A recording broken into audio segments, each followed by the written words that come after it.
Olá, sejam muito bem-vindos ao Nossa Resenha, o programa de entrevistas do nosso futebol. E a Série B do Campeonato Brasileiro conheceu os 4 clubes que conseguiram acesso à Série A: Santos, Mirassol, Sport e Ceará. Para a gente entender melhor como foi esse ano do Vozão, que teve algumas turbulências no meio do caminho na campanha, e como tá esse planejamento para 2025, a gente recebe Lucas Drubsky, executivo de futebol do Ceará Sporting Clube. Lucas, satisfação tê-lo aqui com a gente no Nossa Resenha, seja muito bem-vindo. Obrigado Matheus, obrigado Ellison, é um prazer poder estar aqui com vocês e poder compartilhar um pouquinho de como foi esse ano competitivo para nós aqui no Ceará.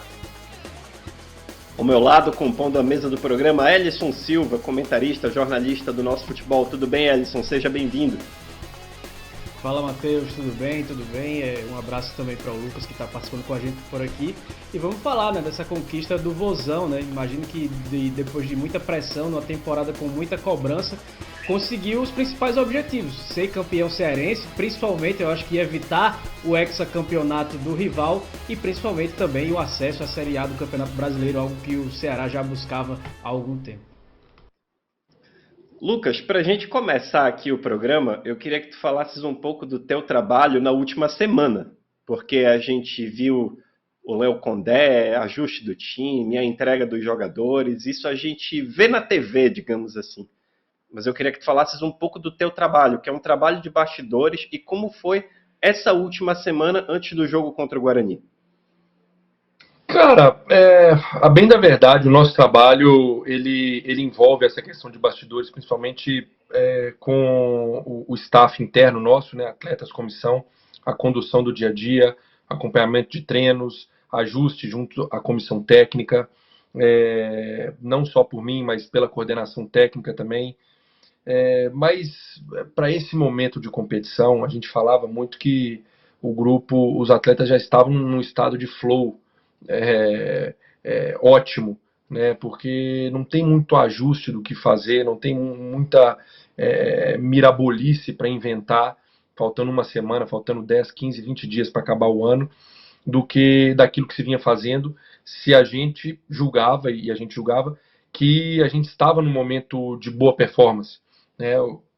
A gente encerrou dessas últimas 11 rodadas, 8 vitórias e um empate. Então foi uma arrancada fenomenal, espetacular. Muitos tendo o Ceará como já fora da briga por acesso, e a gente foi lá, graças a Deus, e a graça, eu sempre falo, é dele mesmo, a gente conseguiu chegar. Então, assim, não tem muito a ver com preparação para jogos, para o jogo, especificamente desse do Guarani, que cabe a minha parte especificamente, O trabalho executivo de futebol é um trabalho de coordenação geral, é um trabalho de coordenação de processos, de pessoas, de departamentos dentro do clube, e que a gente continuou fazendo da maneira como viemos fazendo o ano inteiro para essa última partida. É claro que a expectativa, a ansiedade e as conversas que a gente sempre tem com todos os clubes, pessoas do meio, que faz parte, esse contato com o mercado e os seus players, por assim dizer, profissionais do futebol, clubes, enfim, ele também faz parte, para entender onde é que a gente estava, entender como a gente chegava em relação às outras equipes. Isso aí, óbvio, foi feito. A gente tem contato com todos ali no meio.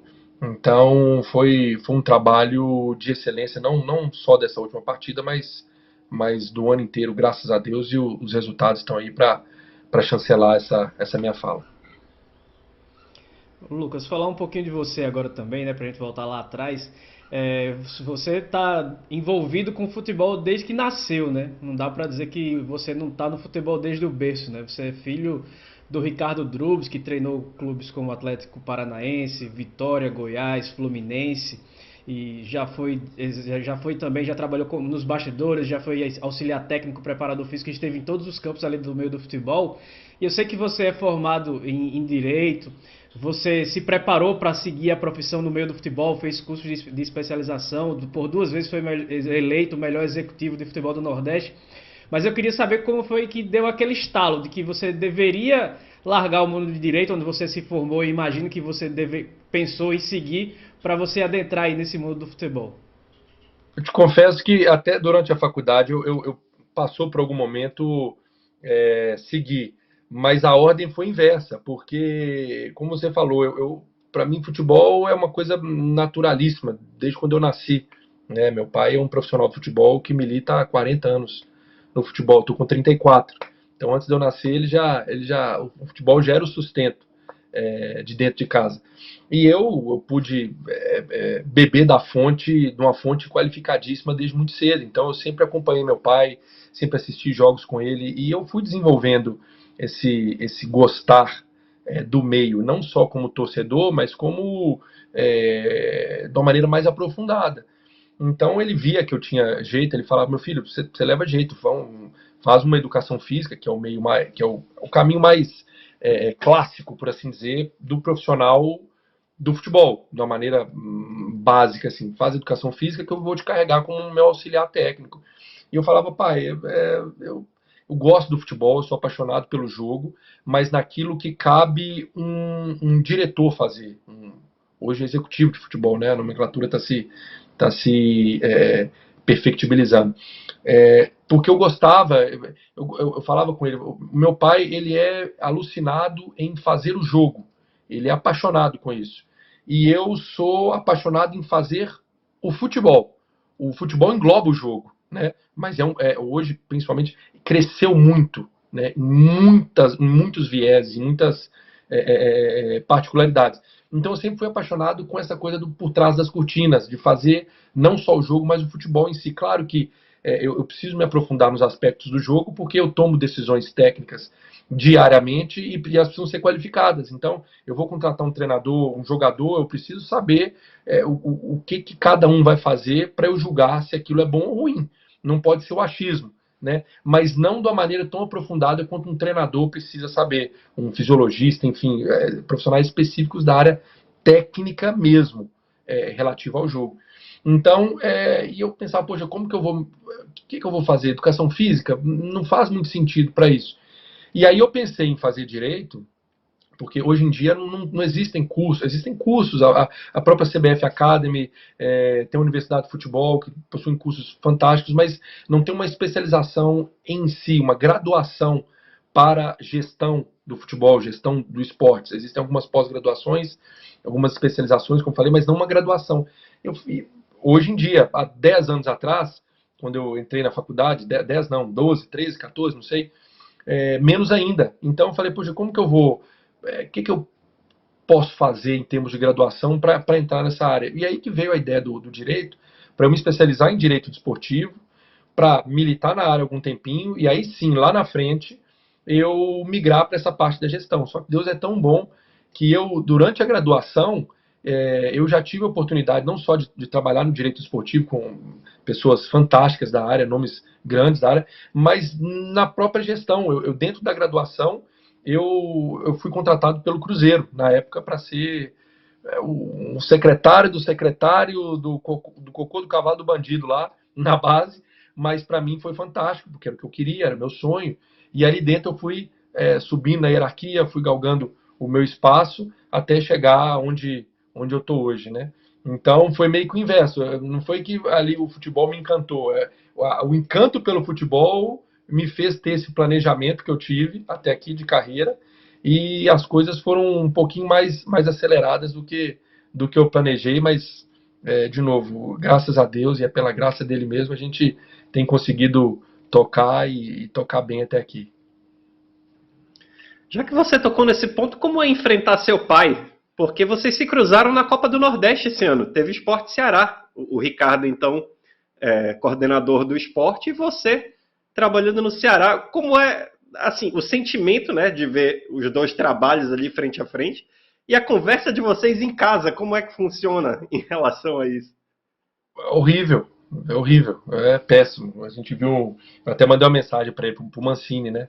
Ele deu um depoimento emocionante quando ele enfrentou o Matheus, o filho dele, né? Agora, tem alguns poucos meses, e o filho dele, jogador, e ele como treinador. E eu já enfrentei meu pai outras vezes também, ele como treinador e eu como diretor executivo. E agora, de novo, na Copa do Nordeste, no primeiro turno também do brasileiro desse ano. E é horrível, é péssimo, porque ali nós somos profissionais, a gente tem que defender o nosso lado, óbvio, e a gente tem esse nível de profissionalismo muito acima de qualquer outro sentimento, mas a gente não deixa de ser pai e filho, não deixa de ser... no jogo, domingo, agora, domingo lá em Campinas, eu tô um pouco ali na beira de campo, antes do aquecimento nosso começar, como eu sempre fico, e aí vem o rapaz do receptivo, que auxilia a gente nas viagens ali em Campinas, e vem, pô, tem um casal querendo te ver. Eu falei, casal? E aí eu comecei a pensar, algum amigo, casal de amigos de Campinas, que eu morei lá no passado, estava no Guarani, e eu falei, poxa, casal? E aí eu saí, vão lá, eles estão te esperando. Eu desci, saí do vestiário, entrei quando eu vejo meu pai e minha mãe. Meu pai e minha mãe foram, dirigiram de Belo Horizonte, saíram 5 horas da manhã para me fazer surpresa, para ir lá para torcer para mim. Então, assim, olha que loucura, fizeram uma surpresa maravilhosa, e graças a Deus comemoramos juntos, mas assim, a gente não deixa de ser pai e filho, né? E a minha relação com meu pai é uma relação... é, eu, é, eu não passo um dia sem falar com ele, a gente se fala 5, 6 vezes na semana, até o dobro do que eu falo com minha mãe. Então, assim, é difícil, não é fácil, né? Você pergunta para ele, ele vai te responder parecidíssimo, porque não é legal, não é legal. Eu falo, não vou romantizar aqui não, é uma experiência que não é muito legal. E eu nunca ganhei dele, eu só perdi ou empatei, nunca ganhei. Então, eu ainda tenho esse gapzinho ainda para cumprir, que é pelo menos ganhar um jogo do meu pai.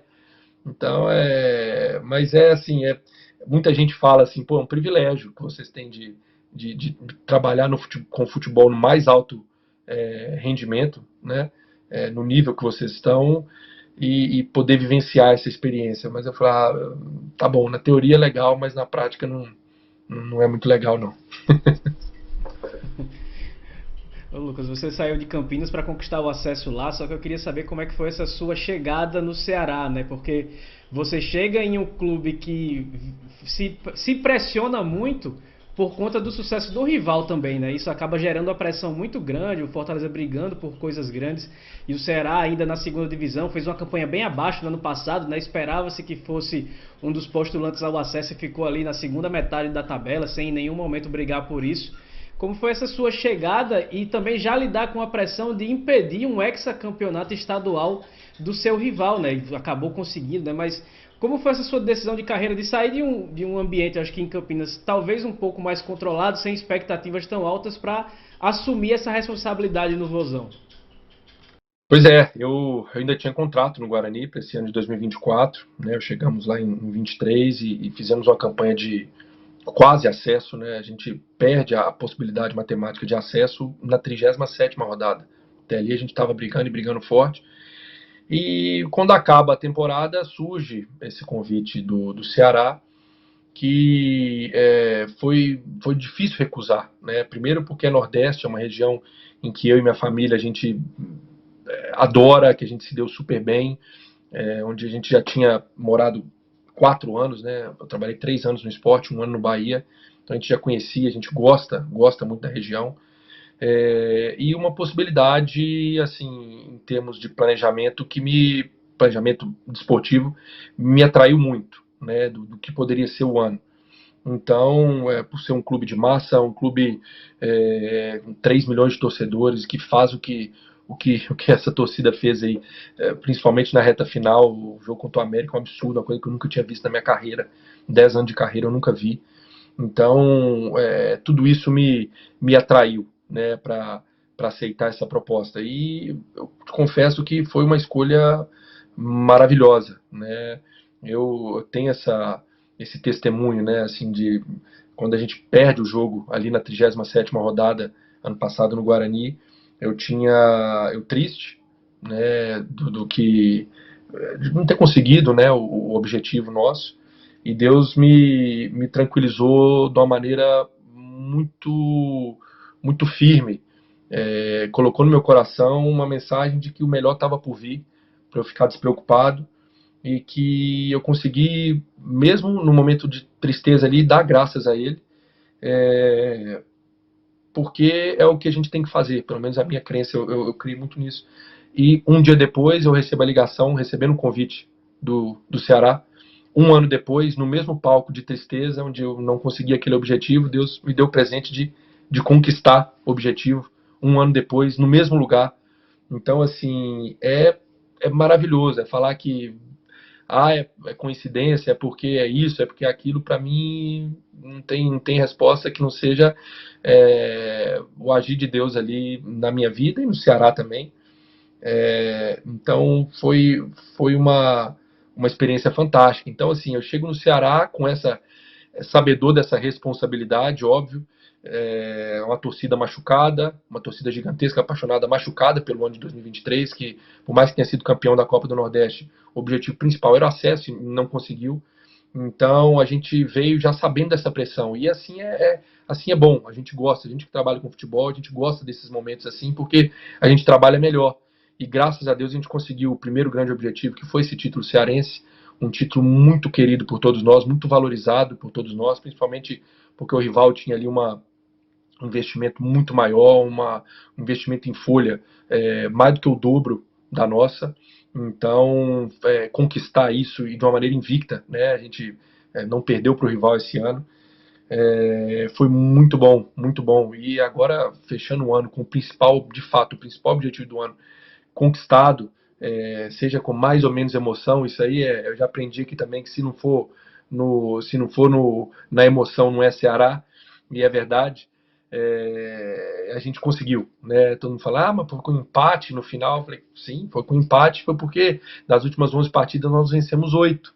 Por isso que a gente chegou na última rodada com essa possibilidade de um empate nos dar o acesso, né? E durante a campanha também, a campanha toda foi uma campanha que não tem o que questionar, né? 64 pontos, uma pontuação alta, para você pegar os dados históricos de possibilidade de acesso, né? 64 pontos não garantiu o acesso esse ano. Você teria o acesso garantido com 65 pontos. A equipe com 64, né, o Novo Horizontino, não conseguiu. Então, foi uma Série B em que a nota de corte de acesso foi bem alta comparada aos últimos anos, e graças a Deus a gente conseguiu. Então, acho que a gente fecha a temporada com chave de ouro, objetivos mais do que cumpridos, e nos dá um alentozinho de empolgação para o que esse 2025 reserva para nós. A gente estava vendo imagens da vitória do Ceará sobre o América Mineiro por 1-0, partida que estabeleceu o recorde de público na Arena Castelão. 63.908 torcedores estiveram no Estádio Castelão para ver o Ceará bater o América Mineiro por 1-0. Lucas, você falou dessa campanha, né? Fez um balanço da reta final do Ceará, e já projetando também, até pensando um pouco em 2025, como é que você vê essa comunicação da CBF recente de que os estaduais não confirmam vaga para a Copa do Nordeste? Os regulamentos dos campeonatos estaduais nordestinos não podem prever vaga. Como é que o Ceará recebeu essa comunicação? Ela não garante, mas a Copa do Nordeste ela dá essa possibilidade de acesso via ranking CBF, né, a Copa do Nordeste especificamente. Então, assim, o Ceará, com todo respeito, é um clube que, para esse aspecto de Copa do Nordeste, isso não preocupa muito a gente. Não só pela questão do ranking, mas porque a gente é uma obrigação nossa, pelo menos, chegar às finais do Campeonato Cearense, o que já dá essa vaga garantida de imediato. Então, em relação a isso, não preocupou muito. A questão de mudança foi essa elasticidade do calendário 2025, né, se tratando de Campeonato Brasileiro de Série A, de começar ao final de março e terminar quase ali no Natal, em dezembro. Né? Isso aí nos trouxe um pouquinho de preocupação, porque a gente precisa mexer um pouquinho na preparação da equipe. Mas nós temos profissionais muito gabaritados para fazer uma preparação excelente, a melhor possível, né? E também o estadual nosso aqui vai dar uma possibilidade de começar um pouquinho mais tarde, dia 18, então a gente vai conseguir fazer uma preparação um pouquinho melhor relativa a, inclusive, outras equipes do resto do Brasil. Então a gente está uma definição que a gente tem que se adaptar da melhor forma possível, não tem muito o que fazer agora, isso já está definido, e eu não tenho dúvida que a gente vai conseguir fazer uma baita preparação para a gente chegar forte nesse ano de 2025 em todas as competições que a gente for disputar. Voltando um pouco aí para a campanha na Série B, apesar de ter conquistado o acesso, né, o Ceará passou ainda por alguns momentos turbulentos, conquistando pontuação alta e tudo mais, mas tanto que precisou mudar de comando, né? O Léo Condé chegou com uma bagagem muito forte, né, de acessos de boa campanha, boas campanhas em Série B, né? Foi campeão ano passado pelo Vitória, já tinha conseguido outros acessos. Quanto por cento assim que você acredita a chegada dele a esse acesso do Ceará? Eu acho que foi muito difícil mensurar isso em números, né? Mas eu falo assim, foi muito importante, né? O Léo é um comandante espetacular, ele tem um comando de vestiário, um comando de plano de jogo muito bom, uma clareza naquilo que ele quer do jogo e como que ele passa isso para os atletas. Então os atletas conseguem absorver isso de uma maneira muito legal e replicar isso em campo, né? Com performance. O Mancini também deu sua cota de contribuição muito importante, né? Não só com o título do Campeonato Cearense, mas no começo de caminhada na Série B também. Mas a gente que está ali para fazer avaliações também é uma das funções do executivo. A gente entendeu, né, e junto com todo o corpo técnico, a gente entendeu que ali era o momento de fazer uma troca, né? Era necessário fazer uma troca. E a gente foi muito feliz, não só no momento, mas na decisão de fazer a troca, no momento da troca e quem a gente trouxe para o comando técnico, né?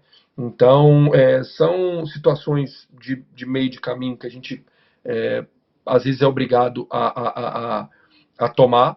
É claro que não é o melhor caminho, a gente não, no Ceará, a gente não é defensor dessa troca constante de comando. Para mim, o trabalho bom, ele tem que ser longevo, independente do resultado. A gente sabe que a gente vive uma cultura resultadista, não só no Brasil, fora do Brasil também, que nos impele a fazer mudanças o tempo inteiro se o resultado não vem. Às vezes um trabalho é muito bom e o resultado não vem por uma série de questões que não tem a ver diretamente com o trabalho. Então a gente tem que ter essa consciência, a gente que está ali dentro para tomar decisões, a gente tem que ter essa consciência e tomá-las, na medida do possível, da melhor forma possível, mais vezes possível, né? Então eu acho que essa troca de comando foi muito acertada, o nome, né, do Léo e sua comissão técnica também foi, e aqui também é muito fácil falar que a gente já está falando um pós-resultado e um pós-resultado de sucesso, né? Mas com certeza foi um movimento que a gente foi muito feliz em fazer, sim. Ô, Lucas, Lucas, eu e queria. ainda teve a outra Vai. questão, né? Ô, Matheus, desculpa. Teve outra questão, né? O Mancini, como treinador do Goiás, mesmo sem disputar nada na última rodada, venceu o Novo Horizontino, que brigava pelo acesso com o Ceará. E talvez se não fosse essa vitória, né? O Ceará não tivesse subido. Então o Mancini foi importante, não só conquistando os pontos que ele conquistou enquanto treinador do Ceará, mas também sendo decisivo nessa última rodada para o Vozão. Com certeza, ele é um cara muito querido por todos aqui, já passou no clube como jogador, como treinador duas vezes, conquistou no clube, foi campeão. Então, foi uma ajuda fenomenal. Eu ainda não liguei para ele, ainda vou ligar. A gente não teve tempo, quando o jogo acaba no domingo, a nossa chegada ontem, carreata, e aí a gente teve a festa de comemoração do acesso ontem.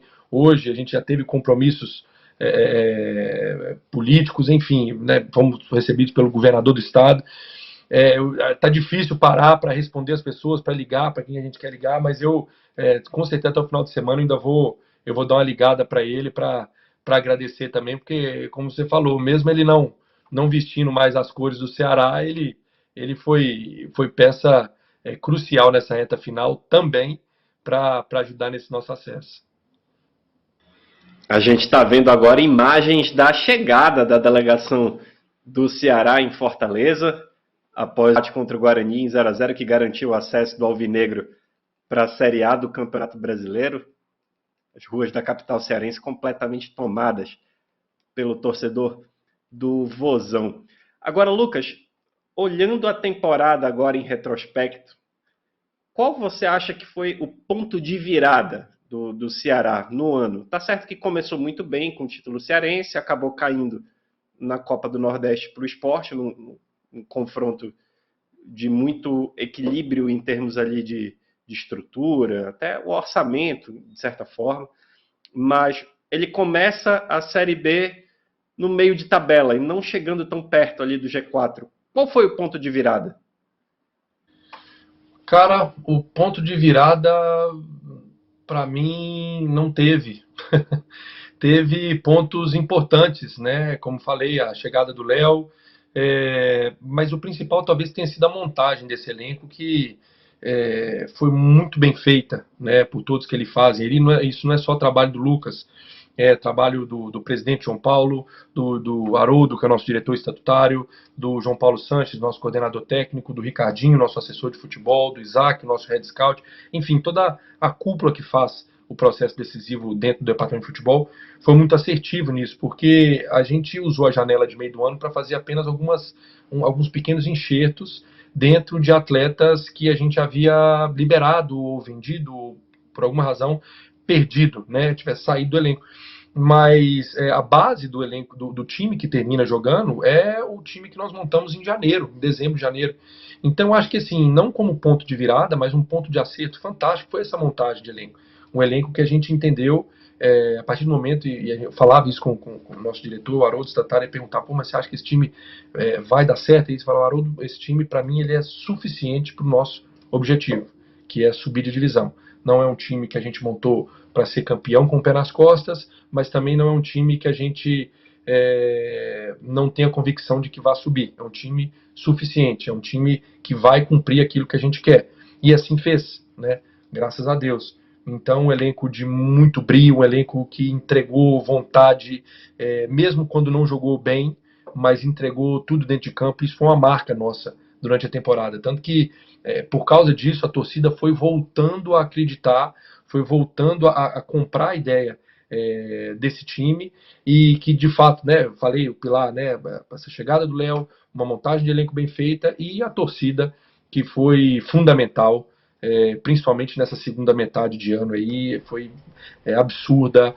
A gente às vezes chegava de derrota, colocava 40, 45 mil pessoas no estádio. Isso é coisa que não tem torcida nenhuma que faz, e a nossa fez, até chegar já falei o que fez no jogo do América, é uma coisa que eu nunca vi, que eu sempre vou guardar para a minha vida. Então, assim, eu acho que não teve um ponto de virada, eu acho que teve pontos de sustentação importante para a gente chegar no final do ano com esse carimbo de temporada vencedora, temporada de sucesso, que eu acho que são esses três foram um dos principais, com certeza.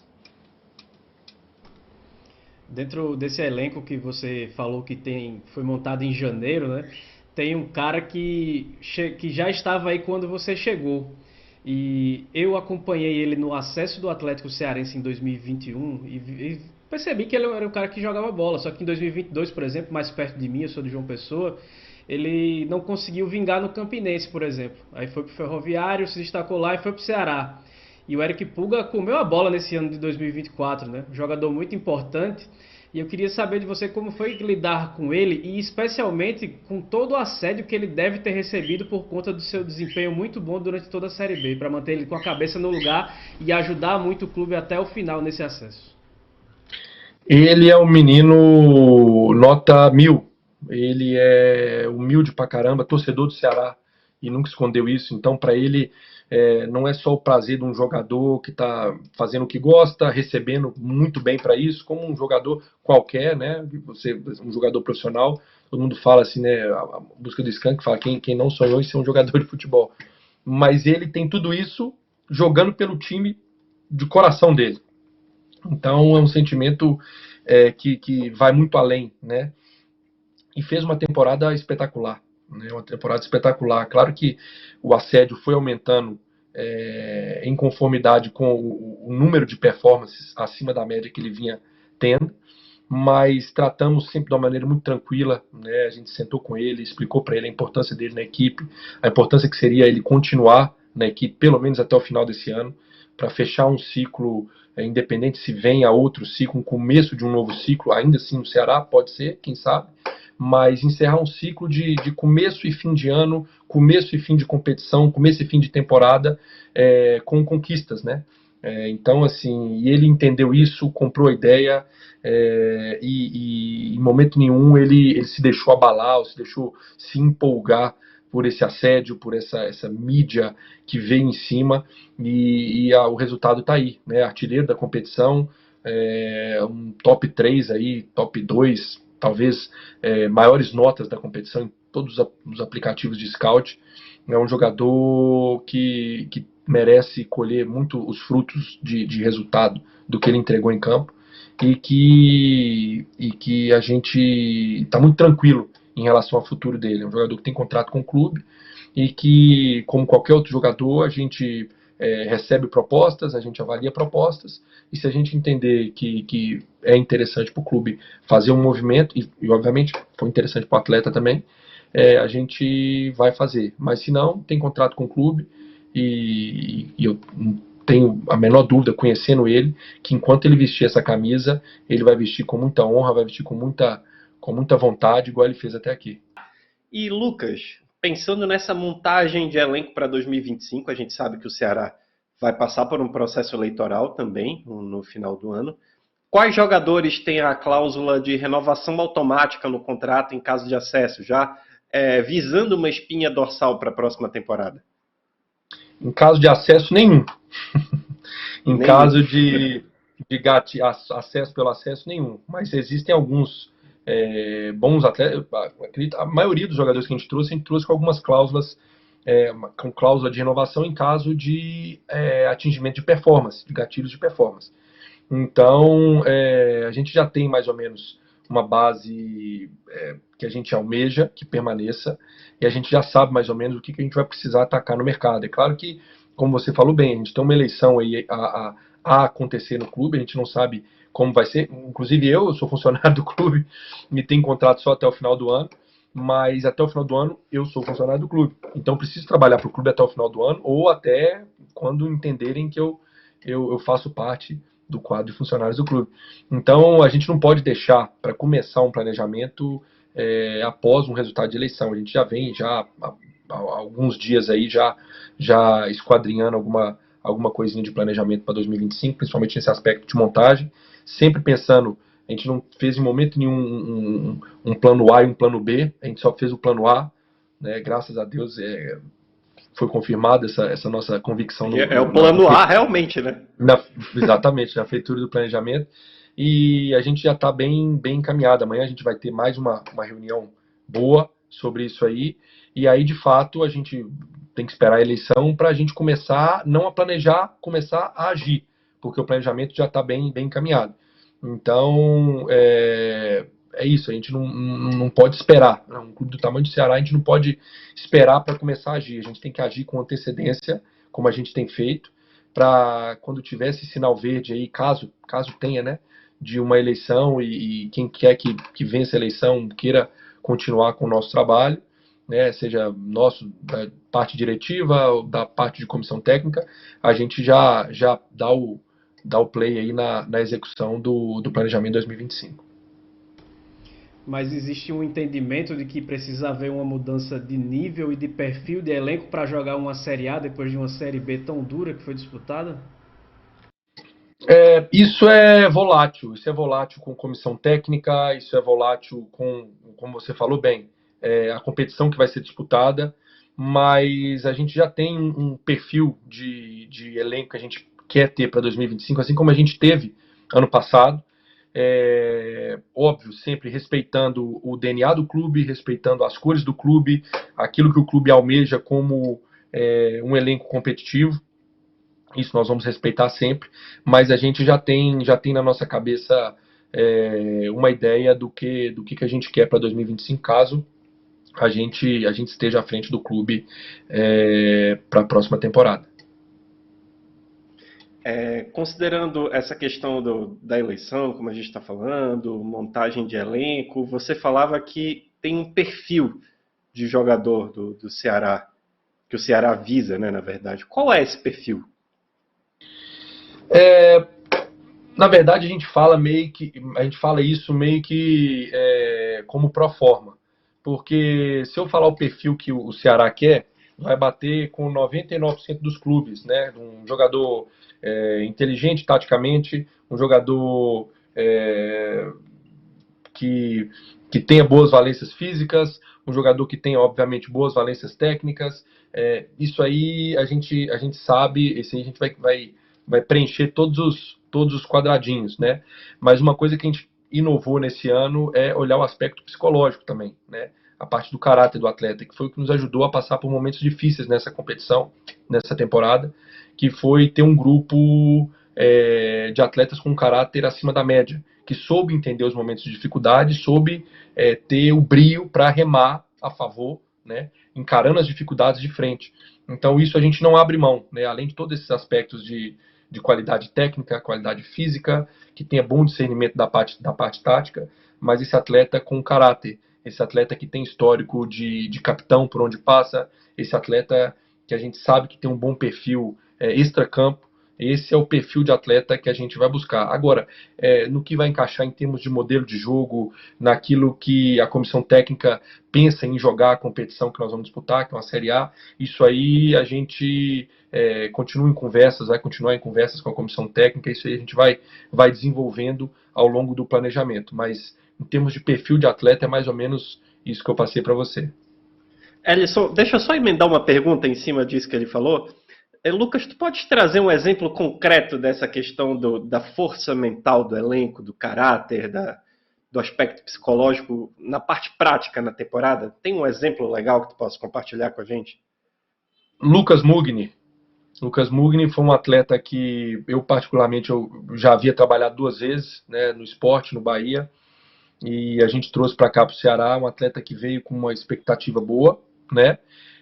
Começou o ano titular, durante o momento da temporada ele ficou um pouquinho mais como reserva, e nessa reta final volta à titularidade com protagonismo, né, com assistência, com uma produção tática absurda, tanto na parte, não só na parte com bola, mas sem bola também, e foi uma das peças fundamentais, um pouco até meio que invisíveis, o que sai do comum de Saulo, Eric Pulga, Ailon, né, que fizeram os gols, foram artilheiro, vice-artilheiro, e enfim, o Lucas Mugni foi essa pessoa. Então, assim, ele soube ao longo do ano entender o momento que ele estava jogando, soube entender o momento que ele não estava jogando, e soube voltar para a equipe com importância, entregando performance. Então, não é fácil para um atleta você passar por uma temporada nesses altos e baixos, até particulares, e ele entendeu isso, para, no momento certo, ele entregar a performance máxima do que ele podia. Então, esse para mim é um exemplo. E liderança, né? Ele, se eu não me engano, ele não vestiu a braçadeira de capitão em nenhuma partida nossa esse ano, mas ele sempre foi uma das vozes mais ativas dentro do vestiário, uma voz de cobrança, voz de incentivo, mesmo não sendo o capitão em si. Então, você pediu de bate-pronto eu lembrei dele. E é um caso, tem outros vários, mas eu acho que ele consegue exemplificar bem. Um jogador que conseguiu lidar com ele mesmo de altos e baixos dentro da temporada e entregou performance fantástica, principalmente nessa reta final. Para isso, ele consegue lidar com ele e conseguiu ajudar todos nós, o clube, né, o grupo, né, o Ceará em si, a lidar com os altos e baixos do clube, da equipe durante a temporada. Então, eu acho que ele é um exemplo que cabe perfeitamente nisso que você perguntou. E vou continuar com esse mesmo gancho, né? Porque teve um determinado momento ali da Série B, já na segunda parte, né? Que imaginava-se que o destino do Ceará seria o mesmo do ano passado. Ficar ali no meio de tabela, não encostar muito ali na briga pelo acesso. E nas últimas 11 rodadas, o Ceará tirou 11 pontos de diferença para o Novo Horizontino, por exemplo. E foi feito algum trabalho específico para isso, de mentalidade, inclusive do jogador, com acompanhamento psicológico, você falou do entendimento do Lucas Mugni. Foi feito um trabalho coletivo para que todos seguissem acreditando até a última rodada nessa recuperação, quando todo mundo já dava o Ceará como carta fora do baralho? Outra coisa que a gente inovou também aqui esse ano no Ceará foi a criação do DPM, né, o Departamento de Performance Mental, que é composto por um psiquiatra, um psicólogo e uma assistente social, que agem todos os dias no clube, né, principalmente o psicólogo e a assistente social. Então, é uma coisa que eu já venho batendo há algum tempo para mim, a importância que a gente precisa dar para esse lado mental do jogo, né? O aspecto mental é um dos 4 pilares de, de execução de performance individual e, consequentemente, coletiva, né? O mental, o técnico, o tático e o físico. E você sempre encontra nos clubes ferramentas e profissionais que vão treinar de maneira excepcional a parte física dos atletas, a parte técnica, a parte tática, mas o mental, muitas vezes, ele é esquecido ou ele não é levado tão a sério quanto eu tenho a convicção de que deveria, porque você pode ser o atleta mais bem preparado fisicamente, com uma cognição e uma inteligência para o jogo absurda, para você absorver os aspectos táticos, e você ser bom de bola pra caramba, que tecnicamente você sobra, que se você não estiver bem mentalmente naquele dia, você vai errar um passe de 2 metros, você vai esquecer a instrução que o treinador te passou há 5 minutos atrás, e você, muito bem preparado fisicamente, vai abafar com 10 minutos, porque o mental manda em todos os outros aspectos de influência de performance, né, no atleta, né, individual e coletivo. Então a gente, de uma maneira embrionária, a gente definiu, quando o Haroldo, né, nosso diretor estatutário, me faz o convite no final do ano passado para vir para o Ceará, a gente debatendo, discutindo como a gente pensava no departamento de futebol. Nisso aí a gente, entre várias outras coisas, mas essa também foi uma coisa que a gente casou muito nas ideias, porque ele também já vinha pensando isso, né, nessa ideia do desenvolvimento mental e psicológico dos atletas junto com as outras valências.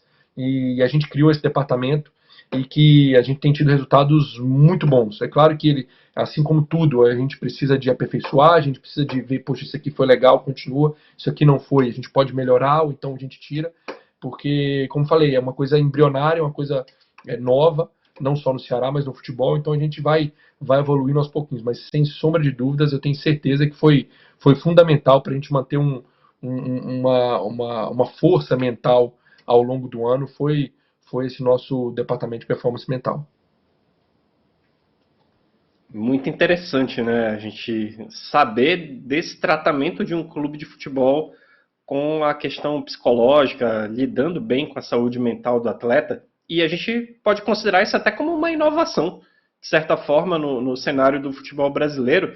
E o que você e a direção do Ceará pensam para 2025 nesse sentido, Lucas? O que vai ter de novo, de novidade no Ceará para o ano que vem? Qual é o planejamento de vocês? É isso, eu estava falando, né? A gente tem que correr com essa questão da montagem de elenco, porque o tempo urge, o mercado já tá efervescido e a gente precisa, nós precisamos nos posicionar no mercado, mas para fazer um planejamento mais profundo, a gente precisa primeiro ter algumas confirmações, né? Que passa muito pela eleição, passa muito pela nossa permanência ou não, né, dentro do clube. Então, a gente tem feito essa questão da montagem porque ela é urgente, né? Mas qualquer outra situação, a gente precisa de fato ter essa confirmação, né, de como vai ser e se vai ser. Mas com certeza, como falei agora há pouco, né, a gente permanecendo para a temporada de 2025, a gente tem ideias muito até mais abrangentes do que fazer, né, não só em relação ao DPM, né, o Departamento de Performance Mental, mas todos os outros departamentos, os outros micro departamentos que compõem o grande departamento de futebol profissional do clube. Então a gente tem algumas ideias, mas claro, a gente primeiro precisa confirmar essa situação de eleição, para aí sim a gente, com carta branca, começar a executar esses nossos planejamentos. Lucas, você é mineiro, né? Mas você já trabalhou no Bahia, trabalhou no Sport, está no Ceará agora, clubes que junto com o Vitória e também com Fortaleza disputarão a Série A do Brasileiro ano que vem. Primeira vez que a Série A do Brasileiro vai ter um quarto dos times nordestinos. O que é que você acha desse momento do futebol do Nordeste e a importância disso também dentro do cenário nacional? Eu acho fantástico, porque, como falei para você, eu sou apaixonado pela região, pelo futebol da região. A torcida aqui do Nordeste, ela é muito apaixonada, né? É muito apaixonada, é incrível como que o futebol aqui move multidões além do que em outras regiões do país. A própria Copa do Nordeste, como expressão disso, é fantástico. Eu falo para muitos amigos que não tiveram a oportunidade de disputar, eu já tive a oportunidade de disputar 3, fui campeão em uma, e falo, cara, é fantástico, é uma coisa que só tem aqui, né? E para nós, óbvio que é importante não só pela representatividade da região, do futebol da região, mas em termos práticos, logística, né? A gente aqui na capital, a gente tá longe demais da região sul-sudeste, então quanto mais equipes no Nordeste, para nós melhor, porque a gente tem que percorrer menores distâncias para jogar. Então, não só pelo aspecto de representatividade, mas do ponto de vista prático, para nós vai ser fantástico né, ter essa quantidade de representantes de clubes nordestinos nessa Série A de 2025. Lucas, para a gente encerrar aqui, o que vai ser um 2025 muito bem sucedido para o Ceará? Cara, chegar no final do ano, independente do que a gente tenha conquistado de títulos ou de objetivos, chegar no final do ano como a gente está chegando agora, de falar, poxa, foi bem cumprido, né? Nesse ano de 2024 a gente não teve sucesso na Copa do Nordeste, não teve sucesso na Copa do Brasil, mas tivemos no Cearense e no Campeonato Brasileiro. Então a gente termina, e por mais que se a gente não tivesse conseguido acesso ia ser frustrante, claro que iria, mas a gente tinha uma convicção muito boa nossa interna de que a gente fez o que a gente precisava fazer, a gente fez tudo o que cabia fazer para a gente entregar um ano bem feito. Então eu acho que é isso, eu acho que independente do resultado é chegar ao final de 25 falando, poxa, entregamos um ano bem feito e que, claro, óbvio, vai ser seria muito bem coroado com títulos, com objetivos. Então, claro, a gente vai entrar para um campeonato cearense querendo ser campeão, óbvio, nós somos os atuais campeões, então a gente tem que entrar para defender o título. Copa do Nordeste, nós somos tricampeões. Claro que o Ceará sempre vai entrar numa Copa do Nordeste para ser campeão, óbvio. Copa do Brasil a gente sabe que é complicado, mata-mata, então assim, a gente espera poder ir o mais longe possível, e na Série A fazer uma Série A digna, óbvio, né? A gente vai entrar no mínimo para buscando primeiro uma permanência e aí sim ir vendo como a gente vai escalando acima isso aí na competição. Claro que é um ano longo, é uma competição longa, muita coisa vai acontecer ainda, muita coisa tem que acontecer, mas eu falo pela própria camisa, o Ceará não pode querer entrar numa competição de Campeonato Brasileiro Série A pensando que vai ser rebaixado. Óbvio que não. Isso aí não pode, isso é inadmissível. Então vamos fazer o possível para entregar uma Série A digna com a camisa do Ceará e juntando tudo, fazer um ano digno do tamanho que é esse clube, do tamanho que tem a torcida desse clube e que eles merecem que seja entregue para eles. Este é Lucas Drubsky, executivo de futebol do Ceará, que conseguiu o acesso à Série A do Campeonato Brasileiro de 2025. Lucas, muito obrigado pela sua participação, pela sua disponibilidade com a gente aqui no Nossa Resenha. Parabéns pelos resultados alcançados ao longo da temporada e um 2025 de cada vez mais sucesso para você e para o Ceará. Bom, eu que agradeço o tempo de vocês, obrigado pelo convite. Como falei, sempre um prazer falar do Ceará, falar de como foi essa nossa temporada. Agradeço os votos de sucesso e recebo eles também, tomara que possam ser concretizados, né? E que, se Deus quiser, nós vamos conseguir fazer um 2025 ainda melhor do que foi esse 2024, se Deus quiser. Ellison Silva, valeu demais, meu parceiro, sempre uma honra. Valeu, um abraço, Matheus, um abraço e desejando também para o Lucas sucesso aí, não só no Ceará, mas também na sequência da carreira, né? Ele que é jovem, tem muito caminho a percorrer pela frente, desejo sucesso também para ele. Boa, obrigado. E a gente agradece a você que acompanhou, que assistiu nossa resenha de hoje. Fica com a gente aqui no Nosso Futebol, o canal da maior paixão nacional.